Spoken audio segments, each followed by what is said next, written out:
Bismillahirrahmanirrahim. Assalamualaikum warahmatullahi wabarakatuh. Salam sejahtera untuk kita semua.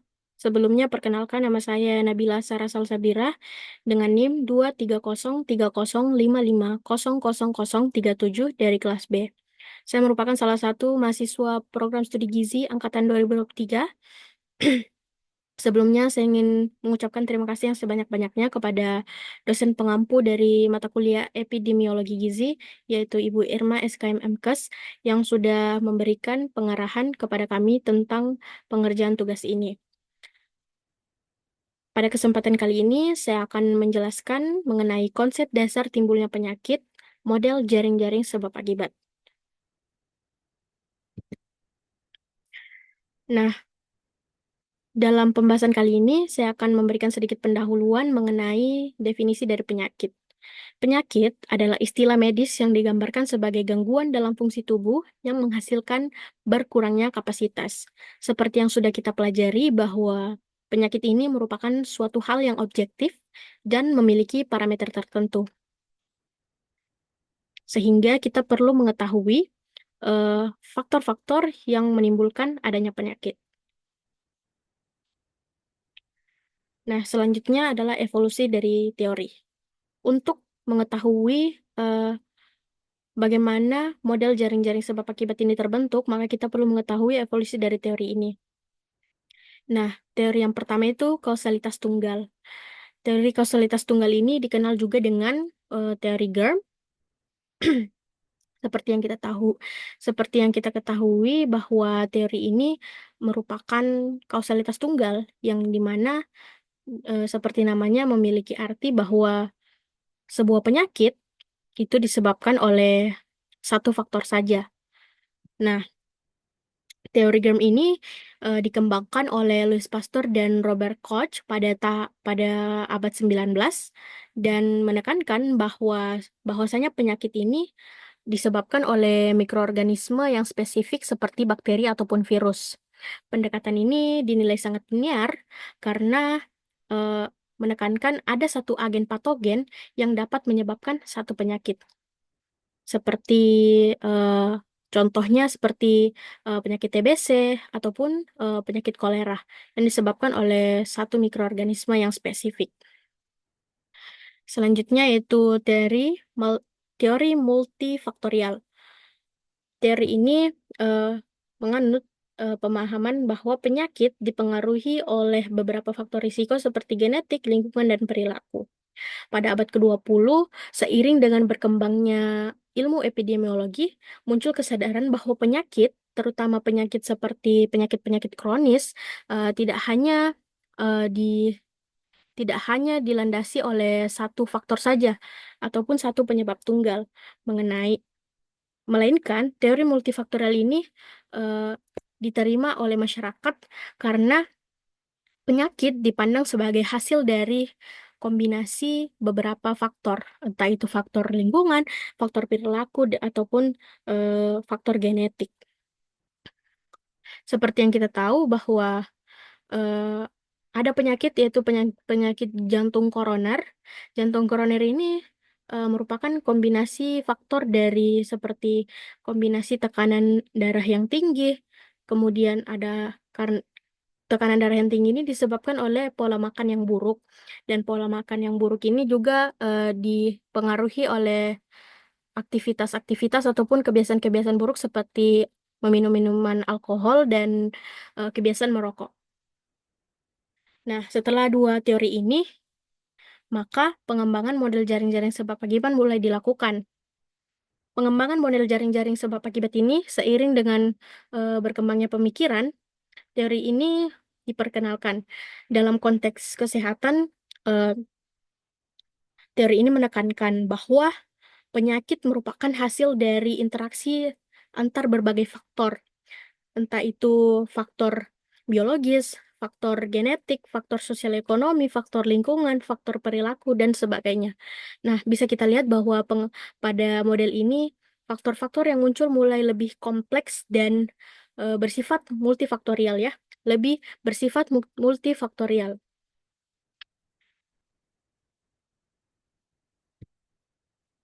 Nah, Setelah kita mengetahui eh, tiga, tiga evolusi teori dari jaring-jaring sebab akibat, maka dapat kita rumuskan bahwa jaring-jaring sebab akibat ini didefinisikan sebagai model yang mengandung pemahaman tentang suatu penyakit tidak hanya bergantung pada satu sebab yang berdiri sendiri, melainkan sebagai akibat dari serangkaian proses sebab dan akibat.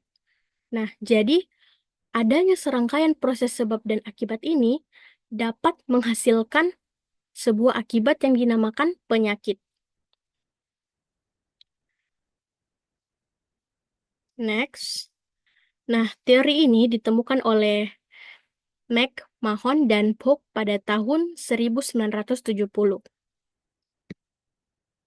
Nah, setelah mengetahui pengertian dari jaring-jaring sebab akibat ini, kita juga perlu mengetahui karakteristik dari model ini.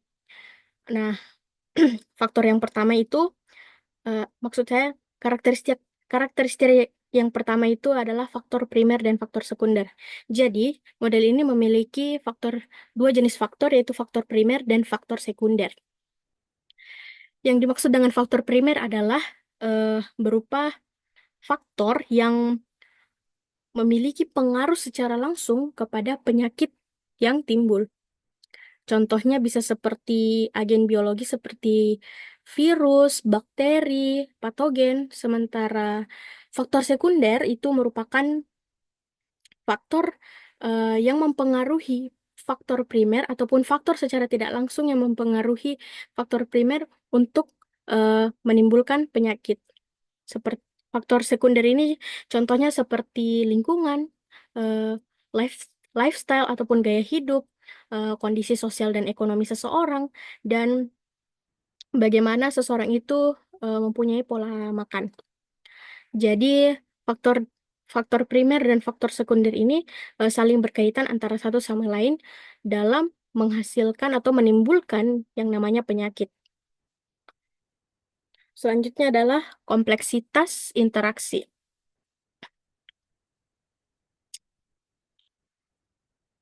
Yang dimaksud dengan kompleksitas interaksi ini adalah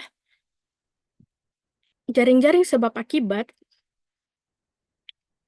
Jaring-jaring sebab akibat ini memungkinkan kita untuk menganalisis ataupun menguraikan sebab akibat sebab-sebab akibat yang memungkinkan kita untuk melihat sistem yang kompleks dengan banyak variabel. Banyaknya variabel ini yang dimaksud merupakan sebab akibat yang saling berkaitan yang memiliki eh,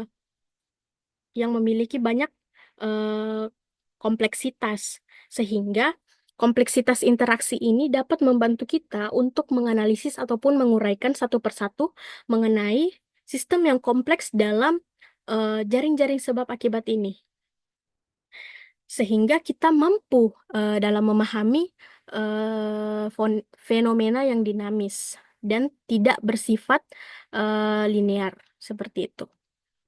Selanjutnya, karakteristik yang ketiga yaitu umpan balik atau feedback loop. Feedback loop ini merupakan karakteristik yang terdiri dari dua jenis, yaitu umpan balik negatif dan umpan balik positif. Umpan balik positif ini merupakan umpan balik yang memperkuat perubahan dalam sistem, yang artinya dapat menghasilkan peningkatan ataupun penurunan yang terus berkelanjutan. Jadi dia akan terus berubah, entah itu perubahan yang menunjukkan peningkatan ataupun penurunan. Dan dia akan terus berkelanjutan. Selanjutnya ada umpan balik atau feedback negatif. Feedback negatif ini merupakan umpan balik yang menstabilkan sistem. Kebalikannya tadi meningkatkan perubahan, ini menstabilkan sistem ataupun sistem yang konstan dengan mengurangi dampak perubahan dan mendorong sistem ke dalam keseimbangan. Next. Nah, seperti yang kita ketahui bahwa model ini merupakan konsep yang multifaktorial, sehingga kita perlu mengetahui faktor-faktor dalam dalam ruang lingkup jaring-jaring sebab akibat. Nah, faktor yang pertama itu faktor biologis. Faktor biologis ini bisa saja berkaitan dengan diri kita ataupun makhluk hidup lainnya, seperti contoh mikroorganisme, bakteri, virus, ataupun patogen lainnya. Yang kedua itu faktor lingkungan. Faktor lingkungan ini memiliki peranan yang cukup besar dalam meningkatkan prevalensi penyakit, entah itu penyakit menular ataupun penyakit yang tidak menular. Faktor lingkungan ini bisa sangat berkontribusi mengenai adanya penyakit. Kenapa dikatakan seperti itu? Karena perubahan lingkungan, perubahan cuaca, ataupun adanya lingkungan yang tidak bersih atau sanitasi lingkungan yang buruk dapat mendorong suatu penyakit itu tumbuh dan berkembang sehingga dapat mempengaruhi kesehatan kita. Tentunya ini sangat menguntungkan bagi eh, patogen-patogen yang dapat menyerang tubuh kita. Kemudian faktor sosial dan ekonomi. Faktor sosial dan ekonomi ini eh, bisa dibilang juga menjadi faktor yang secara tidak langsung atau faktor sekunder yang dapat menyebabkan eh, penyakit itu timbul. Faktor biologis ini merupakan faktor primer ya, karena berkaitan langsung dengan tubuh kita. Selanjutnya itu faktor sosial dan ekonomi. Faktor sosial dan ekonomi ini bisa disebut sebagai faktor sekunder karena bersifat secara tidak langsung. Seperti yang kita ketahui bahwa faktor sosial ekonomi ini meliputi banyaknya kemiskinan, lingkungan yang menyebabkan banyak lingkungan-lingkungan kumuh. Kemuki- Kemudian ada tingginya angka pengangguran, banyaknya orang-orang yang tidak bekerja, membuat eh, banyak keluarga yang tidak mampu ataupun tidak bisa mendapatkan akses pelayanan kesehatan yang memadai. Kemudian rendahnya pendidikan juga dapat membuat seseorang eh, tidak tidak mendapatkan eh, tidak mendapatkan ataupun tidak bisa mengakses berbagai layanan kesehatan ataupun tidak mengetahui bagaimana tata cara dalam melakukan kehidupan yang bersih dan sehat. Selanjutnya, faktor yang terakhir itu faktor perilaku. Faktor perilaku ini juga dianggap sangat penting karena berkaitan dengan diri kita langsung ya, bahwa faktor perilaku itu bisa meliputi bagaimana kita beraktivitas sehari-hari, apakah aktivitas kita itu sudah cukup untuk membakar kalori yang ada dalam tubuh kita sehingga tidak terjadi obesitas seperti obesitas sentral ataupun obesitas, obesitas umum. Yang kedua itu bagaimana kita mengatur pola makan, apakah makanan yang kita konsumsi sudah eh, terhijin, terhijin ataupun sudah memenuhi dari kebutuhan yang kita perlukan. Apakah dia berlebih ataupun berkurang, kita harus tahu. Kemudian ada kebiasaan-kebiasaan buruk seperti begadang, eh, kurang tidur ataupun eh, merokok dan mengonsumsi alkohol ataupun obat-obatan terlarang ini merupakan salah satu faktor yang menjadi faktor utama dalam mendorong timbulnya penyakit. Nah, selanjutnya adalah diagram dari jaring-jaring sebab akibat. Ini merupakan salah satu contoh dari pengaplikasian jaring-jaring sebab akibat dalam menganalisis suatu masalah penyakit, masalah timbulnya penyakit. Di sini saya akan jelaskan yang merupakan eh, jaring-jaring sebab akibat dari timbulnya penyakit kurang gizi. Penyakit kurang gizi ini diawali dengan adanya kemiskinan. Sebab kemiskinan ini, maka orang-orang bisa saja memiliki pendidikan yang rendah. Pendidikan yang rendah membuat pengetahuan akan gizi, bagaimana kita memenuhi kebutuhan sehari-hari, bagaimana kita mengatur pola makan kita, mungkin bisa saja menjadi rendah. Kemudian, pengetahuan gizi yang rendah dapat menyebabkan konsumsi makanan yang tidak memadai. Konsumsi makanan yang tidak memadai juga bisa disebabkan oleh produksi bahan makanan yang rendah. Produksi bahan makanan yang rendah bisa saja kembali lagi disebabkan oleh kemiskinan itu sendiri. Nah, Bagaimana produksi bahan makanan itu rendah? Bisa saja disebabkan oleh daya beli yang rendah. Daya beli yang rendah disebabkan oleh kemiskinan. Kemiskinan menyebabkan dua hal yang dapat menyebabkan konsumsi makanan tidak memadai, yaitu daya beli yang rendah sehingga menyebabkan produksi bahan makanan juga rendah. Produksi bahan makanan yang rendah dapat menyebabkan konsumsi juga tidak memadai. Nah, s- akibat dari kemiskinan yang selanjutnya itu fasilitas kesehatan yang kurang. Nah, kemiskinan dapat membuat kita eh, kurang terhadap memiliki kekurangan dalam mengakses fasilitas kesehatan.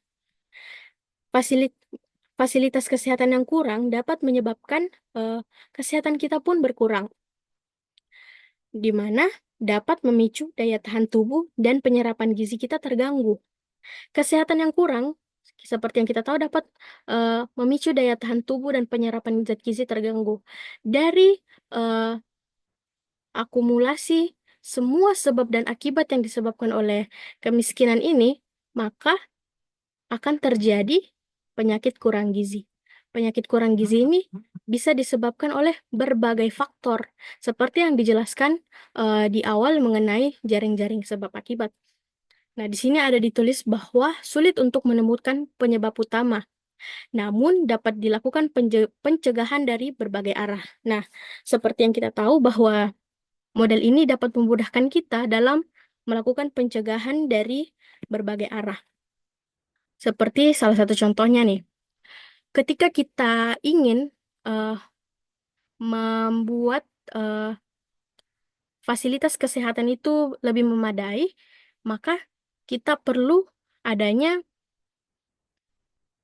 eh, kita perlu adanya pengurangan angka kemiskinan. Bagaimana caranya kita bisa eh, mensejahterakan para masyarakat yang miskin ini sehingga mereka menjadi punya akses dalam fasilitas kesehatan yang lebih memadai.